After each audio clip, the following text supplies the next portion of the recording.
Radio Sucesos 101.7 FM presenta su noticiero Sucesos con Milton Pérez y Verónica Larrea. Un periodismo libre para una democracia plena.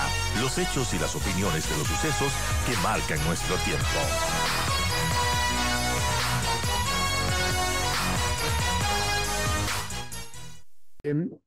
El Consejo de la Judicatura está evaluando este operativo pantalla que tuvo lugar el día de ayer, que ha surgido justamente en el entorno de irregularidades eh, en el concurso que llevaba adelante el Consejo de la Judicatura de Wilman Terán y de Javier Muñoz. Bienvenida, buenos días. Muy buenos días, gracias Edgar por la invitación. Un saludo a todos quienes escuchan Radio Sucesos.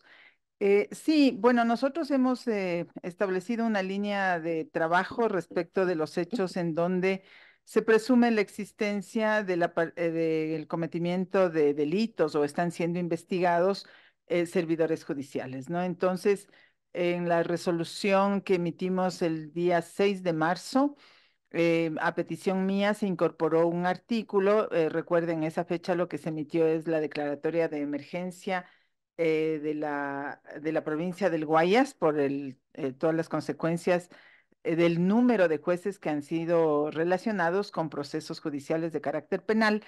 Y entonces allí se solicitó. Eso fue el caso Purga, ¿no? Sí, sí, sí, sí, que se pusiera una norma en la cual iniciemos los procesos disciplinarios, porque esa investigación le permite al Consejo de la Judicatura hacer las suspensiones de los funcionarios que estén relacionados con alguna investigación o proceso judicial. Entonces, en este caso hay que hacer exactamente lo mismo. Nosotros lo primero que hacemos es revisar el estado de situación de esos funcionarios, porque hay casos, por ejemplo, en los cuales están convocados a estos procesos judiciales, están siendo citados o incluso detenidos para investigaciones, y cuando hemos revisado los listados ya son funcionarios que están fuera. Entonces, hay que determinar esa circunstancia, también hay que requerir la información al juez que está sustanciando la causa con el objeto de conocer los hechos, y si esos hechos constituyen falta disciplinaria, pues la idea es hacer el proceso, hacer la suspensión, y luego de llevar adelante todas las fases que la ley exige, si se encuentran los elementos necesarios para justificar una falta disciplinaria. Allí, cuando se trata de faltas gravísimas, la consecuencia es la destitución. Pero como concepto, esto da la razón pues al Consejo de la Judicatura actual al haber nulitado ese concurso nacional de jueces. Claro, el concurso nacional que se realizó en la administración anterior adolecía de una serie de problemas, ¿no? Incorporación de postulantes que habían, cuyas eh, registros en la plataforma habían llegado luego de la hora establecida normativamente, o esto que se ha conocido, que ha habido desencriptación de la información que tenía que ver con las pruebas, y una serie de hechos que realmente opacan ese proceso de selección, es lo que condujo a que el Consejo de la Judicatura le declare la nulidad insubsanable, ¿no? Ahora, claro, declara la nulidad y procede a otro concurso que tiene su propio cronograma. ¿En qué parte estamos en este momento? Mire, en este momento yo quiero hacerles saber a todos quienes escuchan Radio Sucesos que pueden acceder a la página web del Consejo de la Judicatura, que es www.funcionjudicial.gov.es, y allí existe un recuadro en el cual aparece el concurso de selección de Corte Nacional de Justicia, y allí pueden revisar los ciudadanos y las ciudadanas. Este es un ejemplo de cómo tiene que actuar la función pública para garantizar el principio de publicidad, que es el que nos conduce a la transparencia, ¿no? Entonces, allí pueden revisar cada uno de los expedientes que han sido subidos por los postulantes, tanto hombres y mujeres. Son 266 participantes que llenaron su expectativa, su formulario de postulación, y adjuntaron los documentos que ellos consideren tienen que ser valorados, Por lo tanto, esto sucedió, esta fase de postulación estuvo abierta hasta el 16 de abril, hasta las 23 horas con 59 Y minutos. ellos serán los partícipes, los Ellos son, 266. los 266 son los que van a participar. De ellas hay 83 mujeres, que equivale al 31% de los postulantes, y 183 hombres, que equivale al 69%. Entre ellos tenemos que escoger a los mejores cuadros, tanto de mujeres como de hombres, para cubrir las 10 plazas que están disponibles en la Corte Nacional de Justicia. Hasta allí está la primera parte, que es la etapa de postulación.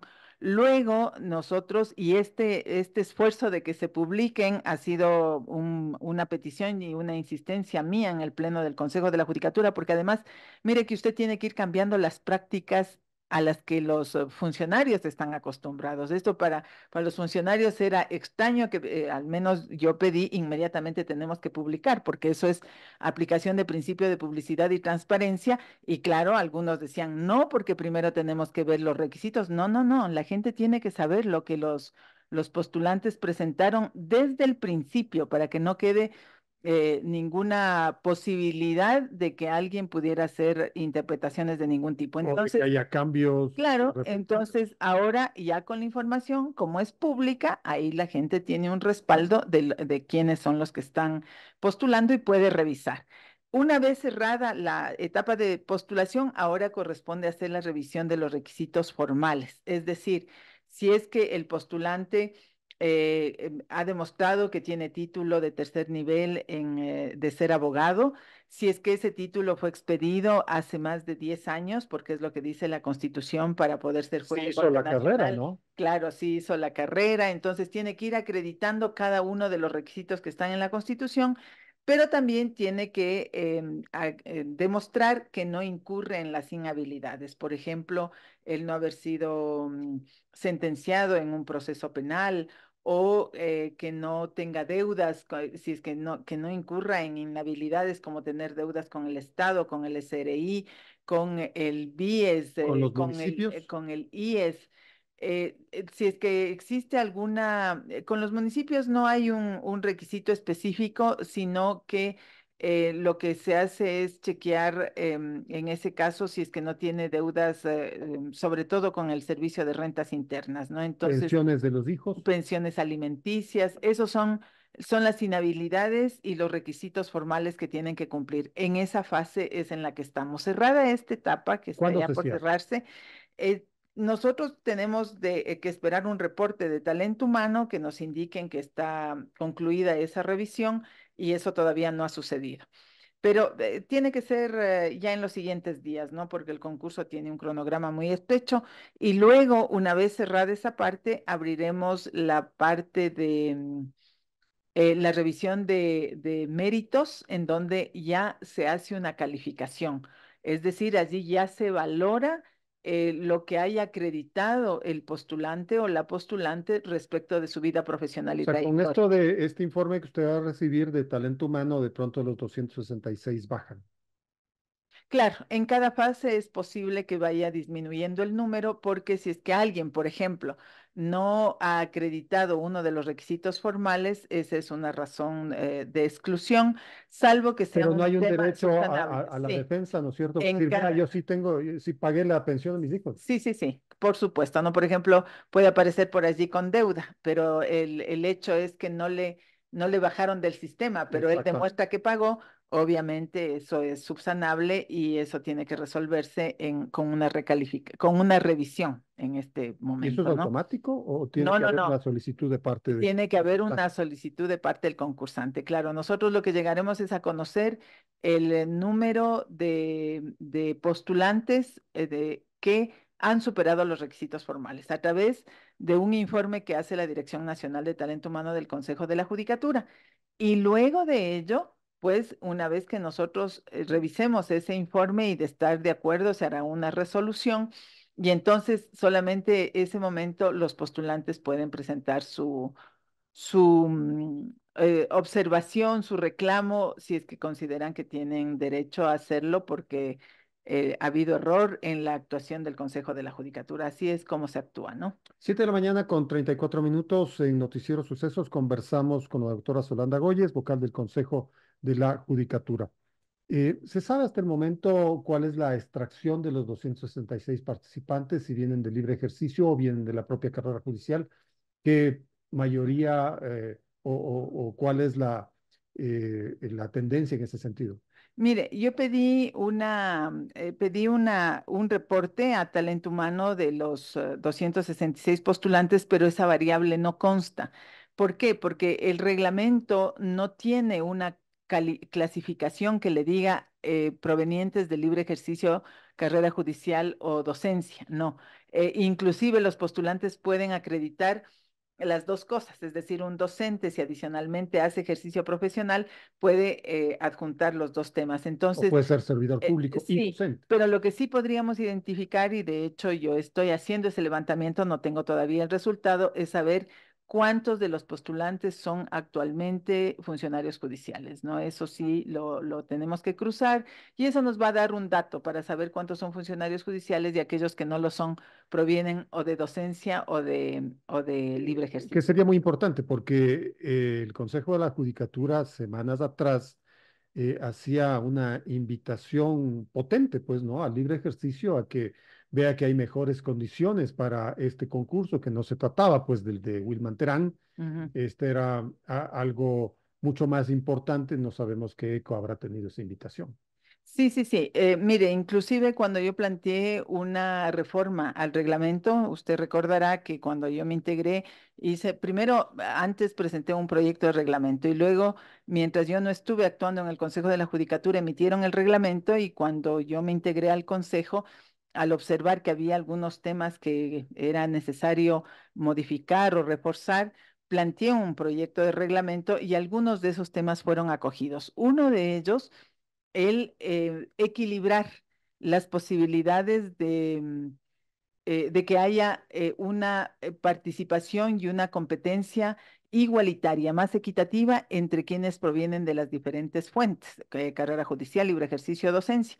Porque el reglamento, que además en esa parte era prácticamente la copia de los reglamentos del pasado, tenía una carga muy centrada en carrera judicial. Entonces, en la reforma se hizo, por ejemplo, una valoración con el máximo puntaje del PhD, lo cual favorece sobre todo a quienes provienen de la docencia, porque son los que más se dedican a estudiar para tener el doctorado, dado que eso es una categoría académica que les permite tener además una serie de posibilidades dentro de la carrera, dentro de las universidades, ¿no? Y también se estableció el reconocimiento de 12 puntos o hasta 12 puntos a los abogados en libre ejercicio que habían actuado, por ejemplo, a favor de los derechos humanos, habían hecho actividades pro bono. Se puso una serie de categorías con el objeto de que también los abogados del libre ejercicio tengan mayores posibilidades y creemos que eso equilibró en alguna medida las posibilidades de acceso de abogados, abogadas que teniendo el perfil pueden acudir desde fuera de la función judicial, ¿no? Entonces, creo que eso fue un acto justo porque caso contrario, había siempre un peso mayor a quien proviene de fiscalía o de las judicaturas que ya están en funciones y no es la Corte Nacional, según el diseño de la Constitución, tiene que conformarse de manera abierta, tiene que también tener la posibilidad de estar integrada por abogados y abogadas que vengan desde otras fuentes, ¿no? La siguiente etapa es fundamental y para la debida evaluación se habló de que se conformarían una especie de jurados seleccionadores en los cuales participaría la academia. ¿Cómo está ese proceso? Ese proceso está cerrado, ¿no? Porque pues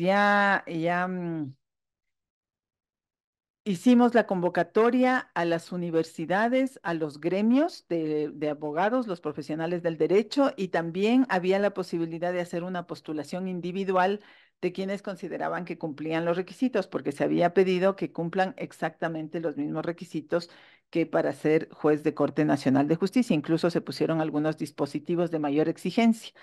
Y se obtuvieron una serie de remisiones de hojas de vida desde las universidades, desde los gremios, y llegamos a juntar alrededor de 43 personas que integrarían estos comités. Digamos, este es un pool de profesionales de buen nivel que, dependiendo del número de personas que pasen ya a la fase de méritos, van a tener que conocer un número de procesos, perdón, un número de expedientes, para no decirle proceso, de cada uno de los postulantes y hacer la revisión. La ley dice que tiene que revisarse la pertinencia y validez de los instrumentos jurídicos que adjuntan los postulantes para acreditar su labor como abogado, y también luego traducirse en una calificación que tiene que ser, que es la primera parte valorada dentro del concurso, ¿no? Entonces, está conformado ese comité de expertos y es con ese con el que vamos a trabajar esa fase. ¿Hasta cuándo tiene a los nuevos jueces de la Corte Nacional? Según el cronograma, nosotros estaríamos declarando quiénes son los ganadores de la Corte Nacional de Justicia en octubre de este año, ¿no? Ya. Escuché que el Consejo de la Judicatura de todas maneras está trabajando en otro tipo de certámenes para quizá renovar otras plazas, otro nivel de responsabilidades y de competencias en la propia función judicial. ¿Esto es así? Sí, es así. Mire, diciéndole la verdad a la ciudadanía, ¿no? Todos conocen que nosotros estamos principalizados, los suplentes actuando en este momento, incluso la presidencia ni siquiera está principalizado. El doctor Álvaro Román es un presidente encargado o temporal, como dice la sentencia de la Corte Constitucional, y pero tenemos además poco tiempo, pero tenemos que resolver asuntos que no fueron atendidos en su momento en los años anteriores. Es decir, lo que en años no se hizo, nosotros nos vemos abocados a resolverlo en meses. Y claro, creemos que se puede, pero son unos esfuerzos inmensos. Entonces, ¿por qué tenemos que hacer estos concursos y esta convocatoria en esta etapa final de este periodo del Consejo de la Judicatura? Porque no existen bancos de elegibles. Entonces, estamos, por ejemplo, el caso Purga, Metástasis, lo que ha conducido es a que suspendamos y a que iniciamos procesos disciplinarios en un conjunto de jueces. Y el Esto es Consejo, terrible. Imagínense claro, meter jueces a la cárcel y no tener quien no hay con quién los reemplazarlos. reemplace. Ya, pero esa responsabilidad es de quienes tenían que haber hecho los concursos y no lo hicieron. Nosotros ahora estamos emprendiendo en ese proceso para tratar de tener los bancos de elegibles de donde designar a los jueces y juezas que están faltando. Mire, yo creo que la ciudadanía debe saber que nosotros tenemos tres líneas estratégicas que tenemos que sacar en este periodo, ¿no? La primera es la Corte Nacional de Justicia, la selección de los jueces y la composición de la Corte, porque la Corte también trabaja sin jueces titulares, apenas tenemos 11 de 21 que están con esa categoría y los otros son con jueces que están encargados. Entonces, hay que cubrir con titulares, tanto en jueces como con jueces de la Corte Nacional. Primera acción que tenemos que desarrollar en este periodo. Segundo tema, el conformar los bancos de elegibles desde donde poder suplir jueces de instancia de primer nivel, de tribunales penales, tribunales contencioso administrativos, tribunales contencioso tributarios y cortes provinciales. Segundo eje de trabajo. Y el tercer eje estratégico de trabajo es el de la evaluación, que es un pedido además de la ciudadanía de que hay que evaluar a los jueces y juezas y a los demás funcionarios, son más de 16,000 funcionarios en un corte mucho más reciente, porque han habido funcionarios que se han jubilado, han renunciado, han salido, han sido destituidos, por lo tanto el número ha disminuido y ahora estamos en una línea que sobrepasa los 16,000.